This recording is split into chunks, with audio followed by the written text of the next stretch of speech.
this offense, when you have an elite talent like Aaron Rodgers, you're saying, you know what, we don't want you throwing the ball very much anymore. We're going to rein everything in. We're almost thinking like you're Jimmy Garoppolo. That's You saw what happened in the Super Bowl. They clearly didn't trust Garoppolo, and it worked for them against the Packers. Ironically, they took the ball out of the quarterback's hands. They said, we don't trust him. We're going to run the football. Great. But you still have Aaron Rodgers. You pay him a hell of a lot of money. I interviewed A.J. Dillon in person at the Combine, and I was actually floored that the man was 246 pounds because he did not look that way at all, 0% body fat. There were a lot of numbers coming out of the Combine that would exhibit high-level explosiveness, actually. He ran well and all that. Greg, what did the tape show on A.J. Dillon? Because I noticed that you thought he had a little bit of wiggle here for a big man. Yeah, I mean, he's not vertically explosive. He's the same size, essentially, as Derrick Henry, just a little shorter. Weight's the same. He's not as vertically explosive as Henry, but he's a little more laterally quick than Henry. I liked A.J. Dillon's tape. Now, we know that he's not Ezekiel Elliott. Maybe he's not Joe Mixon. He's not those guys. But again, if you want to run the ball, okay, this is this is the debate that has been going on now for years. That's not what we're doing. We're talking about what Matt LaFleur wants to do, not whether it's smart or not. So if you want to run the ball, he now has two backs who are different and potentially very good. We know what Aaron Jones is, really good.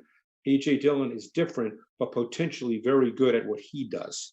So now that's where you're starting your offense. They don't know who's going to start opposite Adams. That still is up in the air. I was floored that they signed Devin Funchess. I couldn't believe it. I know. Are they trying to slow their offense down? I don't get it. Well, Marquez Valdez-Scantling's probably their fastest wide receiver. This is it for him. He was disappointing. They could not be. Let's put it this way. They were expecting a lot more and they got very little. Now, Alan Lazard, let's not forget about him. Nice story. Yeah. The Lazard King. Yeah. He's going to be in there, but between Sternberger and Mercedes Lewis, and then obviously Greg said they're going to use the kid DeGura as a fullback. It's going to be all off the run game. We'll see how well it works. We know what they're going to do. Whether it works or whether we like it doesn't matter. We know what they're going to do. Scott Barrett, I think an argument could be made that Davante Adams could be your wide receiver one because they don't have much otherwise, obviously. Last year, he had some really negative touchdown regression.